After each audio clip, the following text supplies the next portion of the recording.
देहरादून से इस वक्त की बड़ी खबर मिल रही है। आज राज्यपाल पद की शपथ लेंगे गुरमीत सिंह। राजभवन में सुबह 11 बजे उनका यह कार्यक्रम होगा।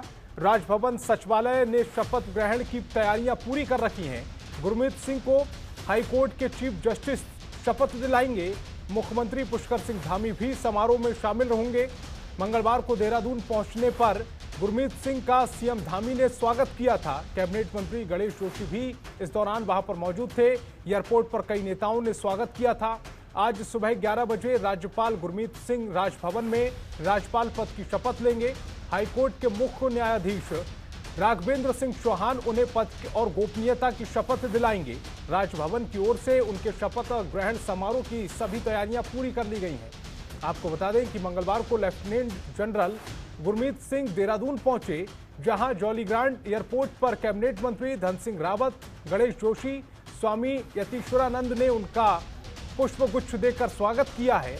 वहीं इस दौरान राज्यपाल के आगमन पर पुलिस की ओर से गार्ड ऑफ ऑनर भी दिया गया।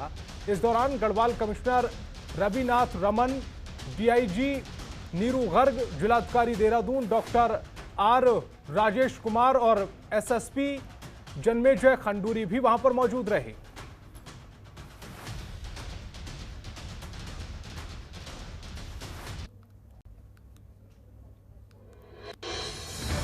तो उत्तराखंड के 8वें राज्यपाल गुरमीत सिंह होंगे, जिन्हें इसके लिए नियुक्त किया गया है। आर्मी से सेवानिवृत्त लेफ्टिनेंट जनरल है गुरमीत सिंह।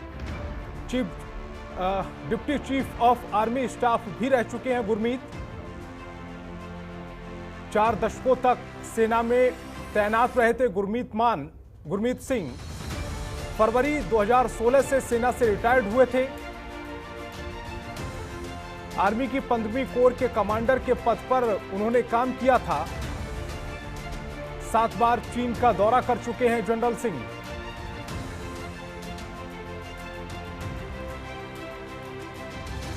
दो विश्वविद्यालयों से एमफिल डिग्री धारक हैं गुरमीत सिंह। और सुरेंद्र ढाका हमारे ब्यूरो चीफ ज्यादा जानकारी के साथ लाइव जुड़ रहे हैं। सुरेंद्र जी, 11 बजे उत्तराखंड को एक नए राज्यपाल मिल जाएंगे और 11 बजे उनका शपथ ग्रहण कार्यक्रम है। इस समय तैयारियां कैसी हैं?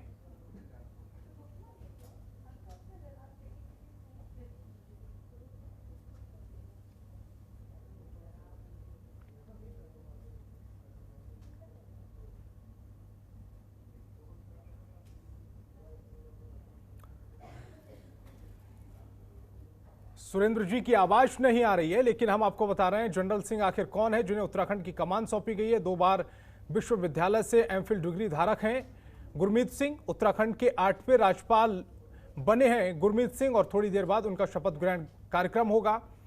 आर्मी से सेनानिवृत्त लेफ्टिनेंट जनरल हैं Gurmeet Singh. Deputy chief of army staff भी रह चुके हैं।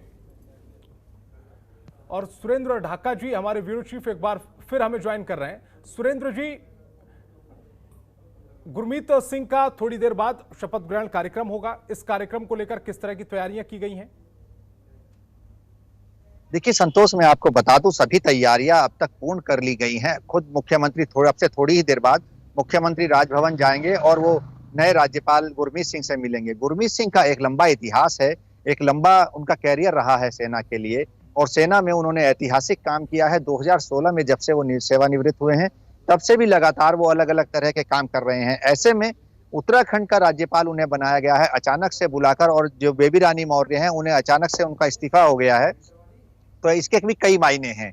इसके कई मायने ये हैं कि उत्तराखंड में जो किसान नाराज हैं, उत्तराखंड का जो उधम सिंह नगर है उसे भी साधने की ये तैयारी राजनीतिकार जो हैं वो मान रहे हैं कि जो सिख हैं उधम सिंह नगर में लगभग 2 से 2.5 लाख वोटर है सिख, उसे भी साधने की तैयारी है। लेकिन गुरमीत सिंह का जो ये शपथ ग्रहण हो रहा है इसको लेकर पूरी तैयारी है। मुख्यमंत्री तमाम प्रशासनिक अमला उसमें लगा है और ये 11 बजे शपथ ग्रहण होना है। शपथ ग्रहण को लेकर सभी तैयारियां पूर्ण है, बस समय का इंतजार किया जा रहा है। अब से कुछ ही चंद मिनट बाद मुख्यमंत्री पुष्कर सिंह धामी पहुंचेंगे और नए राज्यपाल से मिलेंगे और उसके बाद जो शपथ ग्रहण का पूरा कार्यक्रम है, पूरे तमाम अधिकारी जो हैं वो इसमें मौजूद रहेंगे और तमाम मंत्री सरकार के वो सभी इसमें मौजूद रहने वाले हैं। नेता प्रतिपक्ष भी हो सकता है कि प्रीतम सिंह वो भी इसमें पहुंचे। जी संतोष। सुरेंद्र जी, आपसे ये भी समझना चाह रहे हैं कि गुरमीत सिंह, चूंकि सिख बिरादरी से वो उनका ताल्लुक है और देखा गया है कि उत्तराखंड में जब आम आदमी पार्टी ने अपना जो प्रत्याशी उतारा है वो भी कर्नल है, कर्नल कोटियाल, उनको अपना प्रत्याशी बनाया है। ऐसे में क्या बीजेपी ने आम आदमी पार्टी का कार्ड ढूंढने के लिए राज्यपाल पद गुरमीत सिंह को दिया है ताकि सिख उनसे नाराज ना हो? तो एक चीज समझनी होगी, भारतीय जनता पार्टी का जो केंद्रीय नेतृत्व है उसने एक तीर से कई शिकार कर दिए हैं। ऐसे में एक तीर से कई निशाने उन्होंने साध दिए हैं। जो किसान नाराज हैं, जो सिख नाराज हैं, उन्हें साधने की तैयारी है। दूसरा, जो कर्नल कोठियाल को आम आदमी पार्टी ने प्रत्याशी बनाया था, उन्हें उनसे बड़ा चेहरा, उनसे बड़ा नाम उत्तराखंड में देने का काम भारतीय जनता पार्टी ने किया है। नए राज्यपाल हैं, बहुत बड़ा इतिहास है उनका, अपना जो सर्विस का इतिहास है, कई पदक उनके पास है, शौर्य, तमाम तरह के अवार्ड उन्हें मिले हैं।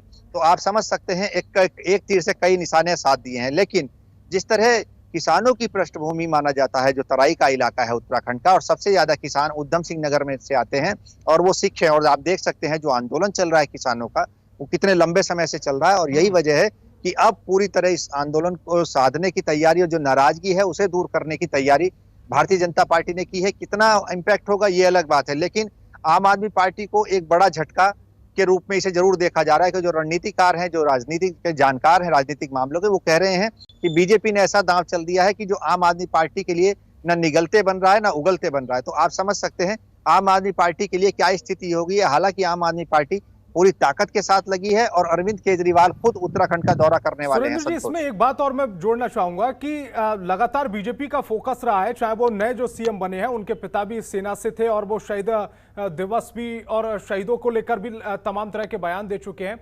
अगर बीजेपी का पूरे फोकस की बात करें पिछले 5-6 महीने में, सेना, सैनिक और उनकी बातों को लेकर लगातार बीजेपी अपना पूरा फोकस किए हुए, ऐसे में कहीं ना कहीं जो सेना को लेकर, सैनिकों को लेकर जो एक भावात्मक जो प्रतिक्रिया होती है वो अपने पक्ष में भावात्मक मोड़ देने की कोशिश कर रही है बीजेपी।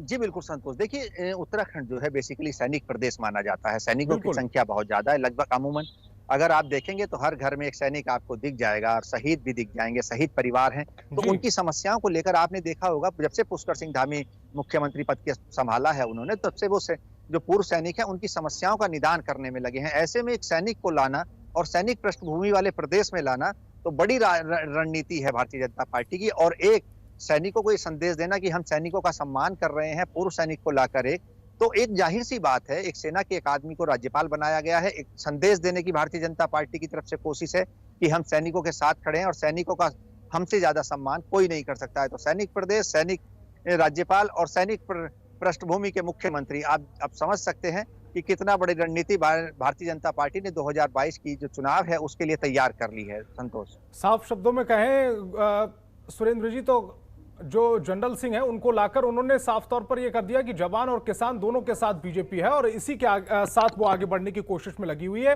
सुरेंद्र जी, आप हमारे साथ बने रहिए, आगे भी आपसे अपडेट लेंगे। खबरों के निष्पक्ष विश्लेषण के लिए सब्सक्राइब करें Jantantra TV and press the bell icon, never miss any update.